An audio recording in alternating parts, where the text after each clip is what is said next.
जय हिंद साथियों, स्वागत है आप सबका साहित्य शिखर क्लासेस के यूट्यूब चैनल पर। हम बात कर रहे थे आदिकाल के बारे में और हम आदिकाल लगभग हमारा कंप्लीट होने को है। पिछले वीडियो में हमने बात की थी विद्यापति को लेके और विद्यापति के संबंधित हमने 2 वीडियो में बात की और पूरी तरह हम विद्यापति को कंप्लीट कर चुके हैं। आज हम बात करेंगे अमीर खुसरो के बारे में और अमीर खुसरो से संबंधित जितने भी महत्वपूर्ण तथ्य बनते हैं और परीक्षा की दृष्टि से अति महत्वपूर्ण हैं, उन सबके बारे में विस्तार से डिटेल में चर्चा करेंगे, टू द पॉइंट चर्चा करेंगे। सबसे पहली बात है कि आशा करता हूँ कि आप सबको क्लास अच्छी लग रही होगी, आप वीडियोस रेगुलर देख रहे होंगे, साथ के साथ नोट्स बना रहे होंगे और आपकी किसी भी प्रकार की अगर आपको समस्या आती है, कोई भी आपके मन में थॉट्स है, तो आप कमेंट जरूर करें। इस पर वीडियो के माध्यम से हम बातचीत कर लेंगे और जो है अच्छे से तैयारी करते रहें, रिविजन करते रहें, ठीक है, क्योंकि अब समय जो है बहुत ही कम है आपके पास। तो आज बात करते हैं अमीर खुसरो के बारे में। अमीर खुसरो, अमीर खुसरो। देखो, अमीर खुसरो के बारे में बात करें, विद्यापति से संबंधित जितने महत्वपूर्ण तथ्य थे उनके बारे में विस्तार से हमने बात की और आज जो है अमीर खुसरो से संबंधित बात करेंगे। तो सबसे पहले बात करें कि इनका जन्म जो है वो कब हुआ, तो जन्म हुआ था 1253 ईस्वी में। जन्म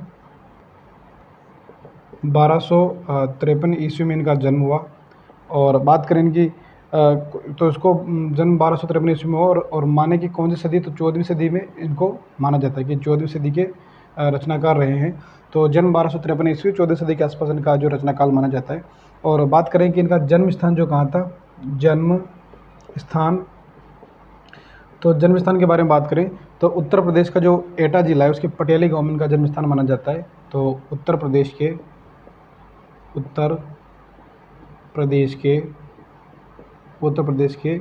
और एटा जिले के कौन से गांव में, पटियाली जो गांव है, पटियाली गांव में अमीर खुसरो का जो है जन्म स्थान माना जाता है, उत्तर प्रदेश के एटा जिले के पटियाली गांव में। और बात करें इनकी मृत्यु की, बात कर लेते हैं इनकी मृत्यु कब हुई थी।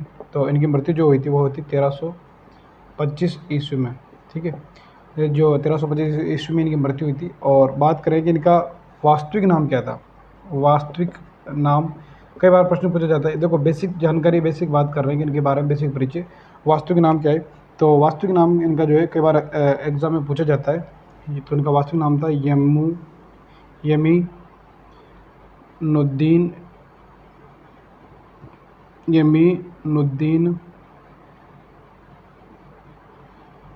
यमीनुद्दीन अबुल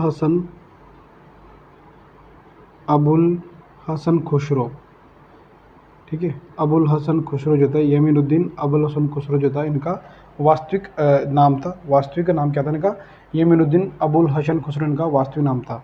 और बात करें प्रमुख उपाधियों की, तो इन्हें कौन कौन सी उपाधि दी जाती है, उन उपाधियों के बारे में विस्तार से बात कर लेते हैं। देखो, एक तो इन्हें उपाधि दी जाती है जो है बुजुर्ग खुसरो सुखन की, एक उपाधि दी जाती है खुसरो सुखन। पहली तो उपाधि है खुसरो सुखन की उपाधि, खुसरो सुखन की उपाधि दी जाती है, जो कि देने वाला विद्वान कौन था, तो बुजुर्ग एक विद्वान थे, बुजुर्ग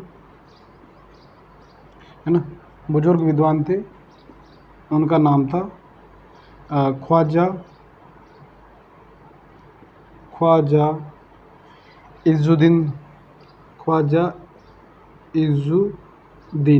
ठीक है। ख्वाजा इज़ुद्दीन के द्वारा जो है इन्हें खुसरो सुखन की उपाधि दी गई। पहली उपाधि है खुसरो सुखन, जो कि एक बुजुर्ग विद्वान था, ख्वाजा इज़ुद्दीन द्वारा इन्हें खुसरो सुखन की उपाधि दी गई। बात करें दूसरी उपाधि की, तो दूसरी उपाधि है अमीर की उपाधि, जो जलालुद्दीन खिलजी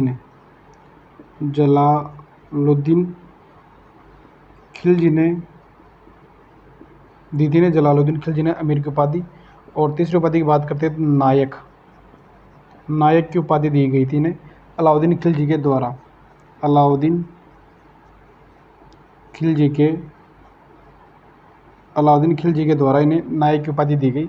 संगीत संबंधी योगदान के लिए नायक की उपाधि दी गई थी, ठीक है। तो आप लिख लेंगे संगीत संबंधी योगदान के लिए इन्हें उपाधि दी गई नायक की, अलाउद्दीन खिलजी के द्वारा। तो यहाँ तक नोट कर लेंगे। बात कर रहे थे जन्म की, तो जन्म हुआ 1253 ईस्वी और 14वीं सदी में जो है इनका कार्यकाल माना जाता है। जन्म स्थान उत्तर प्रदेश के एटा जिले के पटेली गांव में। मृत्यु 1325 ईस्वी में। और वास्तविक नाम जो है यमुनुद्दीन अबुल हसन खुसरो। उपाधियों की बात करते हैं तो 3 उपाधियाँ मुख्य है। खुसरो सुकन जो कि बुजुर्ग विद्वान ख्वाजा इजुद्दीन द्वारा दी गई, और अमीर की उपाधि जलालुद्दीन खिलजी के द्वारा, और नायक की जो उपाधि थी वो अलाउद्दीन खिलजी के द्वारा दी गई संगीत संबंधी योगदान के लिए। यहाँ तक नोट कर लें आप सभी।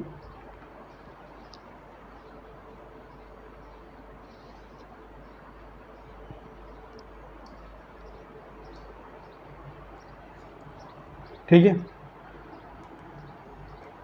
चलते हैं अब आगे। तो जन्म हो गया 1253, 14वीं सदी। मृत्यु 1325। वास्तविक नाम यमुनुद्दीन अबुल हसन खुसरो। उपाधि खुसरो सुकन, अमीर और नायक। बात करते हैं, इनके गुरु का नाम था निज़ामुद्दीन औलिया। ये आप सभी जानते हो, इनके गुरु का नाम क्या था? निज़ामुद्दीन औलिया। उन्होंने भी इन्हें उपाधि दी थी। उस उपाधि के बारे में भी बात कर लेते हैं कि उन्होंने क्या उपाधि दी थी अबुल हसन को, इन्हीं के खुसरो को। तो अमीर खुसरो के जो गुरु थे निज़ामुद्दीन औलिया थे। अमीर खुसरो के गुरु कौन थे? अमीर खुसरो के गुरु, अमीर खुसरो के गुरु निज़ामुद्दीन औलिया। निज़ामुद्दीन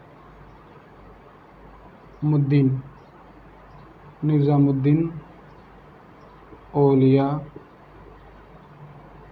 निज़ामुद्दीन औलिया थे। ठीक है ना, निज़ामुद्दीन औलिया थे जिन्होंने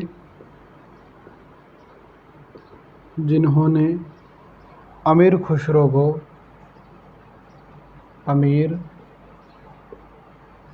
को कौन सी उपाधि दी? तुर्क ए अल्लाह की उपाधि दी गई। ठीक है, कौन सी उपाधि दी? को तुर्क ए अल्लाह, तुर्क ए अल्लाह की उपाधि दी गई। अमीर खुसरो के गुरु निज़ामुद्दीन औलिया थे, जिन्होंने अमीर खुसरो को तुर्क ए अल्लाह की उपाधि दी। ठीक है, तो ये भी याद रखेंगे कि तुर्क ए अल्लाह की उपाधि देने वाले कौन थे? तो निज़ामुद्दीन औलिया थे। और अमीर खुसरो के गुरु का नाम क्या था? अमीर खुसरो के गुरु का नाम था निज़ामुद्दीन औलिया। ठीक है, और अमीर खुसरो को जो है तोता ये हिंदुस्तान की तोते भी कहा जाता है। ये भी आप नोट कर लेंगे। अमीर खुसरो को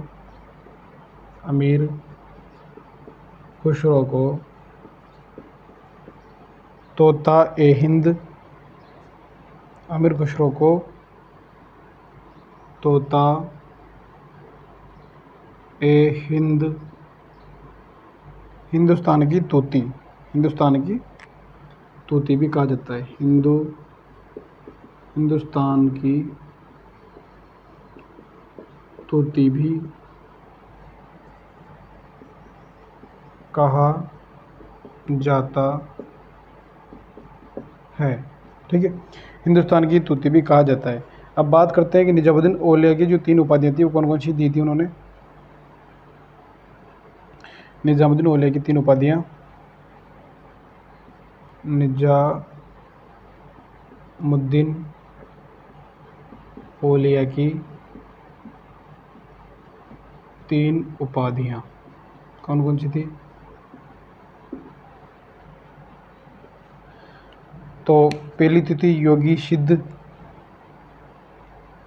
निज़ामुद्दीन औलिया की 3 उपाधियों की बात करते हैं तो एक पहली उपाधि थी उनकी योगी सिद्ध, उन्हें कहा जाता था योगी सिद्ध।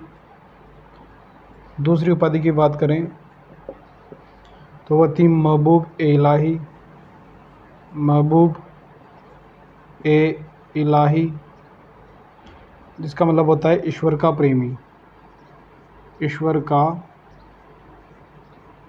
प्रेमी।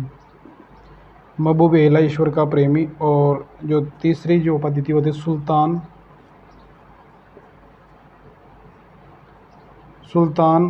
उल औलिया,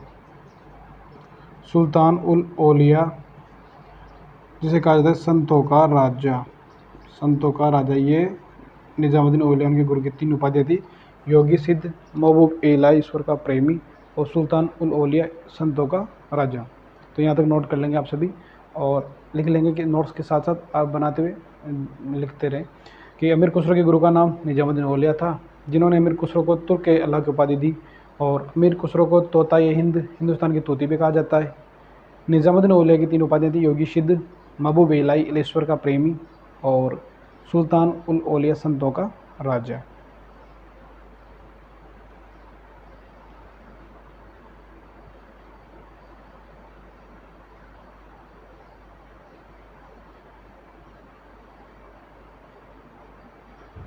ठीक है, यहाँ तक लिख लिया होगा आपने। अब चलते हैं आगे। देखो, साथ के साथ नोट्स बनाना और रिवीजन करना सबसे बड़ी चीज़ है ना। जिस भी अभ्यर्थी ने ज़्यादा से ज़्यादा रिवीजन कर लिया, जिस भी अभ्यर्थी ने भले ही कंटेंट कम पढ़ा हो, मान लो किसी ने 1 किताबें पढ़ी हो, 2 किताबें पढ़ी हो, चलो किसी वक्त कोचिंग के नोट्स ही पढ़ रहा हो, कुछ नहीं पढ़ रहा हो, पर जिसने रिवीजन जितनी बार किया ना, उसका सिलेक्शन की श्योरिटी उतनी ज़्यादा बढ़ जाएगी। आप भले ही 5 किताबें पढ़ रहे हो, लेकिन 5 किताबें अगर आपने एक बार ही पढ़ी है तो ये मान के चले कि आप खतरे वाली कंडीशन में हैं। लेकिन अगर आपने 1 किताब पढ़ी है और 1 किताब आप 10 बार पढ़ के जा रहे हो, तो ये मान के चले कि जिसने 5 किताबें पढ़ी है उससे आप बहुत ही बेहतर कंडीशन में हैं। तो ये बात मेरी जो मैं हर वीडियो में बोलता हूँ, आपको हर बार निवेदन करता हूँ कि आप जो है जितनी बार हो सके उतनी बार रिवीजन पे ज़्यादा फोकस करें। मैं इस पे वीडियो भी बना चुका हूँ कि रिवीजन कैसे करें। और भी आपको डाउट हो कि सर मुझे नहीं बैठ रहा है मेरा, किस तरह करूँ, तो आप कमेंट जरूर करें कि सर इस पर वीडियो बनाइए, इस पर वीडियो के माध्यम से बात कर लेंगे। और मैंने कहा था कि जो भी साथी नए जुड़ते हैं अपनी क्लास में, वो चैनल को सब्सक्राइब कर लें। और आपके जो कोई साथी जो DSSB की तैयारी कर रहा हो, TGT की तैयारी कर रहा हो, PGT की तैयारी कर रहा हो या नेट की तैयारी कर रहा हो, और स्कूल व्याख्याता और वरिष्ठ अध्यापकों को लेकर तो पूरा कोर्स डिजाइन किया ही गया है। बाकी जो हिंदी साहित्य के इतिहास है वो इस तरह काव्य शास्त्र केवल यूँ नहीं कि केवल नॉर्मली नहीं पढ़ रहे हैं, बहुत डिटेल में विस्तार से पढ़ रहे हैं। तो आप अपने साथियों को जरूर बताएं। और मैंने आपसे कहा कम से कम 5 जो साथी को तो आप ज़रूर चैनल सब्सक्राइब करवाएं, ज़्यादा से ज़्यादा साथियों को इसे अपने चैनल से जोड़ें। ठीक है, तो ये मेरा निवेदन रहता है आपसे। तो आप जो है ईमानदारी से, मैं तो देखने आ नहीं रहा हूँ, आप ईमानदारी से जो है कम से कम 5 साथियों से तो अपने चैनल को सब्सक्राइब करवाएं कि इस तरह हमारे एक सर हैं जो निःशुल्क कोर्स करवा रहे हैं, तो आप भी उनमें से देख सकते हैं। और विशेषकर उन्हीं साथियों को जोड़ें जो जिनके लिए इससे फ़ायदा होने वाला हो। ठीक है, अब बात करते हैं प्रमुख रचनाओं की। अमीर खुसरो की प्रमुख रचनाएं। प्रमुख रचनाएं, प्रमुख रचनाएं। तो प्रमुख रचनाओं में इन्होंने लिखा है खालिक बारी, लिखा है पहली खालिक बारी। ठीक है, दूसरी बात करें तो इन्होंने लिखा है पहेलियाँ, इन्होंने पहेलियाँ लिखी है। और इन्होंने लिखी है मुकरियाँ लिखी है, इन्होंने गज़लें लिखी है। ठीक है, इन्होंने दो सुखने लिखे हैं। इन्होंने नुह सिपहर, ये अलग अलग तरह की विधाएं हैं और अलग अलग तरह की जो है रचनाएं हैं। इस प्रकार इन्होंने अलग अलग विधाओं में लिखा है। नुह शिपहर लिखा है, नजरान ए हिंद लिखा है, नजरान ए हिंद भी इन्होंने लिखा है, नजरान ए हिंद लिखा है। और हालात ए कन्हैया लिखा है, हालात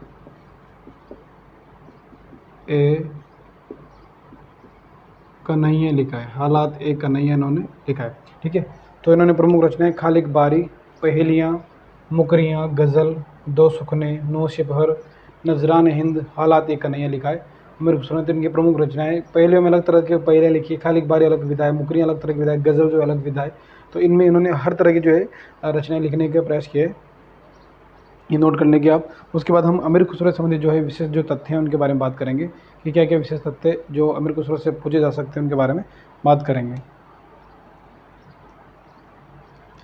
ये क्या क्या होती है इनके बारे में देखेंगे कि खालिक बारी क्या होता है, पहेलियाँ क्या है, और कौन किस पहेलियों के कुछ उदाहरण भी देखते हुए चलेंगे आगे।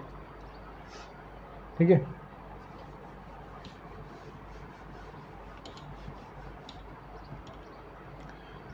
तो विशेष तथ्य, अमीर खुसरो से संबंधित जो है विशेष तथ्य जो भी है उससे संबंधित बात करते हैं। विशेष तथ्य,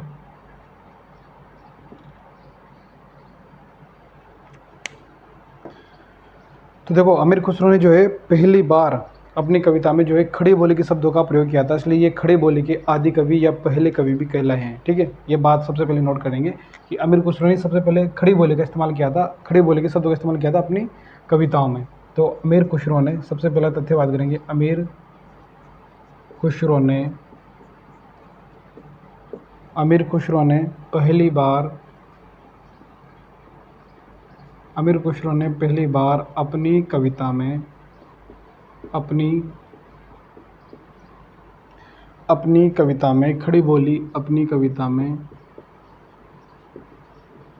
खड़ी बोली के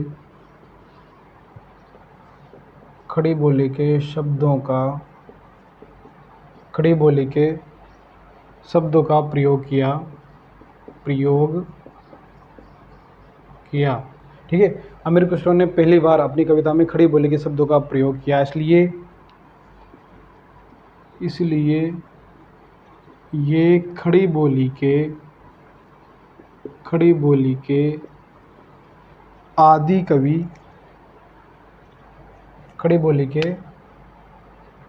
आदि कवि या पहले कवि, खड़ी बोली का पहला कवि कहलाए। ठीक है, कहलाए। प्रश्न बन सकता है कि खड़ी बोली के आदि कवि या पहले कवि किसे कहते हैं, तो वह गए अमीर खुसरो। ठीक है, इन्होंने पहली बार अपनी कविता में खड़ी बोली के शब्दों का प्रयोग किया, इसलिए ये खड़ी बोली के आदि कवि या पहले कवि कहलाए। राम कुमार वर्मा जो कहते हैं कि अमीर खुसरो को अवधि का प्रथम कवि कहा है, राम कुमार वर्मा ने इनको अमीर खुसरो को क्या कहा है, अवधि का प्रथम कवि। तो ये बात नोट कर लेंगे। राम कुमार वर्मा, ठीक है, इन्होंने क्या कहा है, अमीर खुसरो को अवधि का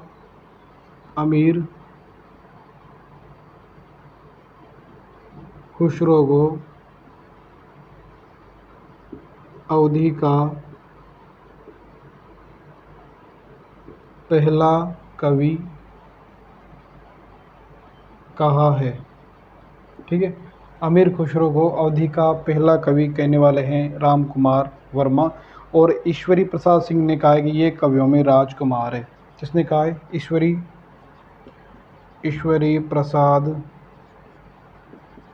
प्रसाद सिंह ने कहा है ये कवियों में राजकुमार है, ये कवियों में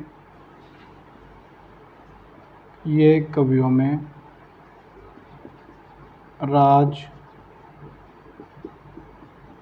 है। ठीक है, ये कवियों में राजकुमार है, ये ईश्वरी प्रसाद सिंह ने कहा है अमीर खुसरो के लिए, ये क्या है, कवियों में राजकुमार है। और राम कुमार वर्मा कहते हैं कि अमीर खुसरो को अवधि का पहला कवि किसने कहा है, तो ये बात याद रखेंगे कि राम कुमार वर्मा ने अमीर खुसरो को अवधि का पहला कवि कहा है। अब बात करते हैं जो खालिक बारी हो, क्या है, इनकी एक चर्चित रचना है। खालिक बारी के बारे में बात करेंगे। खालिक बारी है ना, खालिक बारी की बात करते हैं। ये इनकी चर्चित रचना है, इनकी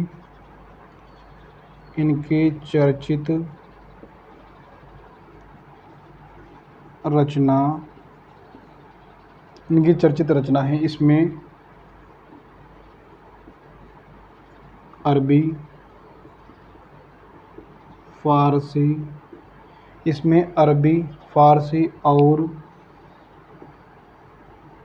और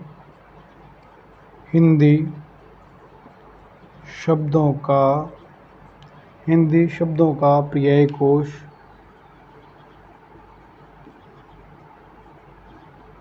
कोश इसे कहते हैं शब्दकोश है। इसमें अरबी, फारसी और हिंदी शब्दों का क्या है, एक शब्दकोश है। ये इनकी एक चर्चित रचना है, यहाँ तक नोट कर लेंगे आप सभी। तो अमीर खुसरो ने पहली बार कविता में खड़ी बोली के शब्दों का प्रयोग किया, इसलिए खड़ी बोली के आदि कवि या पहले कवि कहलाए हैं। राम कुमार वर्मा ने कहा है कि राम कुमार वर्मा ने अमीर खुसरो को अवधि का पहला कवि कहा है। और ईश्वरी प्रसाद सिंह ने क्या कहा है कि ये कवियों में राजकुमार है ना। और खालिक बारी इनकी एक चर्चित रचना है। इसमें अरबी, फारसी और हिंदी शब्दों का पर्याय कोश है, शब्दकोश है। ये कहने वाले कौन है, अमीर खुसरो।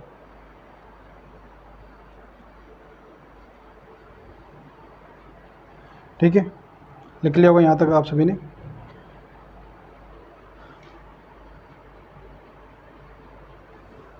हर शुक्रवार को शाम को अपना जो लाइव सेशन होता है, तो इस पे भी आप ध्यान रखें। हर शुक्रवार को शाम 4 बजे लाइव सेशन में ज़रूर जुड़ें और ज़्यादा से ज़्यादा साथी जो है अपने ज़्यादा से ज़्यादा संख्या में लाइव सेशन में जुड़े, क्योंकि देखो इसमें लगभग 6000 प्लस जो है अपने साथी सब्सक्राइब कर चुके हैं अपने चैनल को।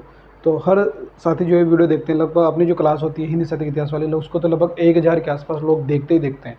तो मुझे पता होना चाहिए ना, लगभग बहुत सारे साथियों से मेरा परिचय हो चुका है जो परमानेंट स्थायी रूप से अपने साहित्य सेकर क्लासेस से ही तैयारी कर रहे हैं। तो मुझे बेहद खुशी है कि चलो वो यहाँ से तैयारी कर रहे हैं, और जिस दिन उनका सिलेक्शन होगा तो वो कहीं ना कहीं मुझसे संपर्क जरूर करेंगे, और कई अप्रत्यक्ष रूप से मिलने जरूर आएंगे। तो कहीं ना कहीं मुझे ये होगा कि चलो मैंने जो मेहनत की थी वो मेरे जो है नए साथियों के काम आई। तो कम से कम ये है कि आप जो है कमेंट जरूर करें, और चैनल को सब्सक्राइब कर रखा है वो आपने, तो आप जो है लाइव सेशन में जरूर जुड़ें, बातचीत करें। लाइव सेशन में देखो मुख्य क्या होता है, चलो प्रश्नोत्तरी सप्ताह भर में जो कुछ पढ़ते हैं उसके प्रश्नोत्तरी हो जाती है, लेकिन मुख्य उद्देश्य होता है बातचीत करना, परिचय करना, आप लोगों की क्या समस्या आ रही है। क्योंकि कई मैं क्या हर कमेंट का जवाब दे नहीं पाता हूँ, और हर कमेंट पे वीडियो बनाना भी संभव होता नहीं है, ठीक है, उतना समय मिलता नहीं है। इस हिसाब से आप लाइव सेशन में जुड़ें। आपके बहुत सारे कमेंट आते हैं कि सर हमें मोबाइल नंबर दे दो, मोबाइल नंबर दे दो। तो देखो साथियों, वैसी बात नहीं है, मोबाइल नंबर देने में मुझे कोई संकोच नहीं है, पर दिक्कत ये है कि मेरे पास बहुत सारे कॉल्स ऑलरेडी आते हैं, और हर व्यक्ति से व्यक्तिगत बातचीत करके उसकी समस्या का समाधान करना भी संभव नहीं है। तो आप लाइव सेशन में जुड़े, उसका उद्देश्य यही होता है कि आपसे मैं प्रत्यक्ष रूप से बातचीत कर सकूँ, आपकी समस्या का एक समाधान कर सकूँ जितना मैं कर पाऊँ, ठीक है। चलते हैं अब आगे। इसलिए आप लाइव सेशन में शाम को 4 बजे जरूर जुड़ें, ज़्यादा से ज़्यादा संख्या में हर शुक्रवार को जुड़ें।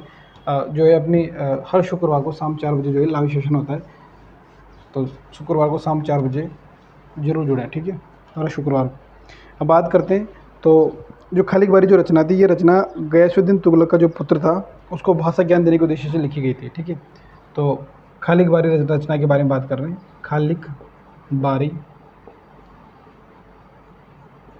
तो यह रचना क्यों लिखी गई थी, तो यह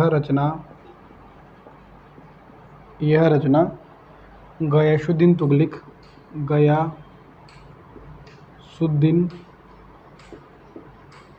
तुगलक के पुत्र गयासुद्दीन तुगलक के पुत्र को भाषा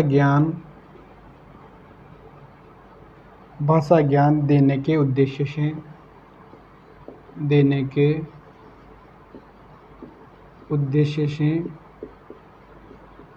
लिखी गई थी, ठीक है। यह रचना गयासुद्दीन तुगलक के पुत्र को भाषा ज्ञान देने के उद्देश्य से लिखी गई थी, है ना। और अमीर खुसरो ने, यहाँ तक तो बात होगी, अमीर खुसरो ने जो है कुछ वाद्य यंत्रों का भी आविष्कार किया है, तो वो भी लिख लेंगे कि अमीर खुसरो ने तबला, सितार जैसे वाद्य यंत्रों का आविष्कार किया था। यह भी एक विशेष तथ्य है। अमीर खुसरो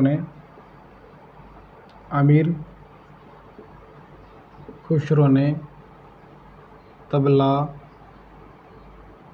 और सितार वाद्य यंत्रों का क्या किया था, आविष्कार किया था, वाद्य यंत्रों का आविष्कार किया था, ठीक है। बात करते हैं कि अमीर खुसरो को ही कव्वाली गायन के प्रवर्तक कहा जाता है। तो अमीर खुसरो, ये भी नोट कर लेंगे कि अमीर खुसरो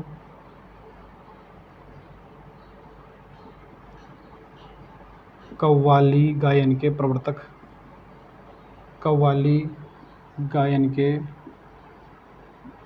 प्रवर्तक माने जाते हैं, ठीक है। तो अमीर खुसरो किस गायन के प्रवर्तक माने जाते हैं, कव्वाली गायन की जो शुरुआत थी इन्हीं से हुई है, ऐसा माना जाता है। तो अमीर खुसरो कव्वाली गायन के प्रवर्तक भी माने जाते हैं। और इनकी रचना थी नौ सिपहर। रचना में जो है भारतीय बोलियों के संबंध में विस्तार से वर्णन किया गया है। ये एक रचना है नौ सिपहर, जो मैंने लिखा है आपको, नौ सिपहर। तो इनकी जो रचना है, इनकी जो नौह सिपहर जो रचना है, नौ सिपहर रचना में जो भारतीय बोलियों के संबंध में भारतीय बोलियों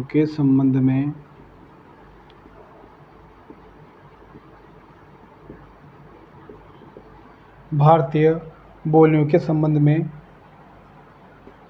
विस्तार से वर्णन किया गया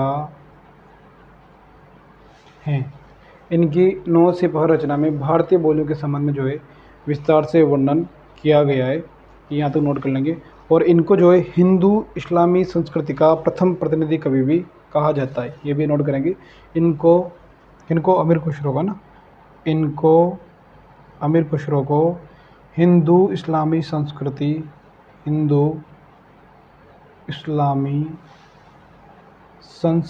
का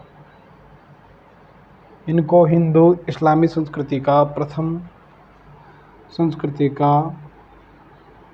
प्रथम प्रतिनिधि कवि भी कहा जाता है। इनको हिंदू इस्लामी संस्कृति का प्रथम प्रतिनिधि कवि भी कहा जाता है। तो अमीर खुसरो से संबंधित ये हुई महत्वपूर्ण तथ्यों के बारे में बात।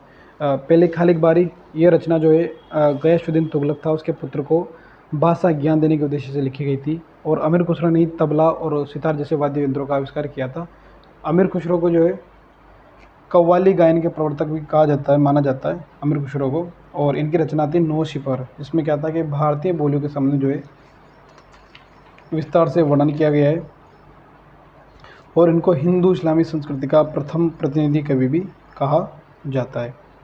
ठीक है, आज इतना ही इस क्लास में। कुछ विशेष जो तथ्य और बचे हुए हैं शेष तथ्यों के बारे में दूसरी क्लास में बात करेंगे। और ये जो है आप इनको टू द पॉइंट अपनी क्लास चल रही है, नोट्स को जो है अच्छे से साफ़ सुथरे बनाएं। कई साथी जो है कमेंट करते हैं कि सर आपके नोट्स मिल सकते हैं क्या, उनसे देखो एक मेरा यही निवेदन है, मैंने टेलीग्राम चैनल में बता रखा है। एक बार फिर आपसे एक बार और बता दूं कि जो भी साथी मेरे नोट्स मांगते हैं उनको नोट्स देने में मुझे कोई दिक्कत नहीं है, मैं नोट्स बना रखे और मैं दे सकता हूँ। पर बस प्रॉब्लम ये है कि मुझे ये बिल्कुल पसंद नहीं है कि आप कोई भी सफलता का रास्ता शॉर्टकट तरीका अपनाओ, क्योंकि शॉर्टकट से मिली हुई सफलता जो है स्थायी नहीं होती है। देखो, मेहनत के अलावा सफलता का कोई विकल्प नहीं होता है। तो मेहनत पे फोकस करें, ईमानदारी से मेहनत करें। भले ही अभी आपके पास चलो समय नहीं होता, आपके पास 1 महीने बाद एग्ज़ाम होता, 2 महीने बाद एग्ज़ाम होता, तो फिर वो चीज़ कर सकते हैं। लेकिन अभी आपके पास समय है, अभी साल भर का समय है। तो इस समय को, खाली समय का सदुपयोग क्या है, खुद क्या तो जो नोट्स बनाओगे वही सबसे ज़्यादा इंपॉर्टेंट होते हैं। आपको क्या करना है, और मैंने पहले भी बताया था कि अगर आप नोट्स बना रहे हैं, जैसे मान लो ये पेज है, ठीक है, एक पेज है और इस पेज पे जैसे ये लाइन है, तो नोट्स बनाते वक्त ध्यान रखना है कि ये वाला हिस्सा इस वाले हिस्से पे लिखना है, ठीक है, यहाँ तक लिखना है, ये वाले सब ये जो हिस्सा है वो खाली छोड़ना है। क्योंकि जब हम ऑब्जेक्टिव पढ़ेंगे, कुछ अलग जो थ्योरी एक्स्ट्रा कुछ क्लासेस लेंगे, तो मान लो को इंपॉर्टेंट फैक्ट अगर आप खुद सेल्फ स्टडी से पढ़ रहे हो किसी बुक से, कोई चीज़ मिल गई आपको अमीर खुसरो के बारे में, तो जैसे मान लो यहाँ आपने अमीर खुसरो के बारे में लिख रखा है, कुछ एक्स्ट्रा तथ्य मिल गए तो उसे फिर आप यहाँ नोट कर लेंगे। ठीक है, इधर आप उन्हें नोट कर लेंगे। इसलिए इस तरह नोट्स बनाएं ताकि जो है बाद में काटा पीसी नहीं होनी चाहिए। फिर मान लो ये पूरा पेज लिख रखा है, फिर इसमें बीच में आप यहाँ पे इसको बना के यहाँ लिख रहे हो, फिर जब आप दोबारा पढ़ोगे तो फिर आपको दिक्कत होगी। तो इस तरह नोट्स भी इस तरह बनाएं और अच्छे से तैयारी करते रहें। देखो, सकारात्मक रहने के अलावा आपके पास कोई उपाय नहीं है ना। कई साथियों की ये कि सर वैकेंसी कब आएगी, नहीं आएगी, वो उनके चक्कर में तुम्हें पढ़ना नहीं है, वैकेंसी बहुत जल्द आएगी। आपको बस ये करना है कि ईमानदारी से तैयारी करनी है और मेहनत करते रहना है। बहुत जल्द जो है वैकेंसी आएगी और आपको जो आपका जो सपना है वो भी पूरा होगा। एक बार फिर बता दूं कि जो भी साथी नहीं जुड़े हैं वो साथी अपने चैनल को सब्सक्राइब कर लें, साहित्य सीखर क्लासेस टेलीग्राम ग्रुप को ज्वाइन कर लें और उमाशंकर पंचोली आर्यस ग्रुप को भी ज्वाइन कर लें। आपकी कोई भी व्यक्तिगत बातचीत होती है तो उसमें ग्रुप बना रखा है, कई साथी आपस में संवाद करके दूसरे की हेल्प करते हैं, उसे ज्वाइन कर सकते हैं। मुझे भी टाइम मिलता है तो मैं भी उस पर जवाब जरूर देता हूँ और ये अपनी क्लास रेगुलर चली रही है। जो भी साथी TGT PGT DSSB की तैयारी कर रहे हो, जिन्हें हिंदी साहित्य से हों, तो उनको भी ये वीडियो शेयर जरूर करें। उन्हें बताएं कि आप हिंदी साहित्य का इतिहास और बहुत सारी चीज़ें जो है काव्य शास्त्र यहाँ से पढ़ सकते हैं। बहुत जल्द हम काव्य शास्त्र भी स्टार्ट करेंगे और व्याकरण का पोर्शन भी स्टार्ट करेंगे। बाकी रचना वाला पोर्शन जो है अपने जो लेक्चर में लगा हुआ है और वरिष्ठ अध्यापक में लगा हुआ है, उनके बारे में बात करेंगे जब सिलेबस आ जाएगा उसके बाद। तब तक हमारा ये कोर्स कंप्लीट भी हो जाएगा, उसके बाद उनमें बातचीत करेंगे, क्योंकि हो सकता है कुछ फेरबदल हो। बाकी इतना ज़्यादा परिवर्तन होगा नहीं, बहुत माइनर परिवर्तन होगा। ठीक है ना। तो तब तक खुद को पॉजिटिव बनाए रखें और लहरों से डर करने का पार नहीं होती, कोशिश करने वालों का भी हार नहीं होती। मिलते हैं अगले वीडियो में। जय हिंद, जय भारत।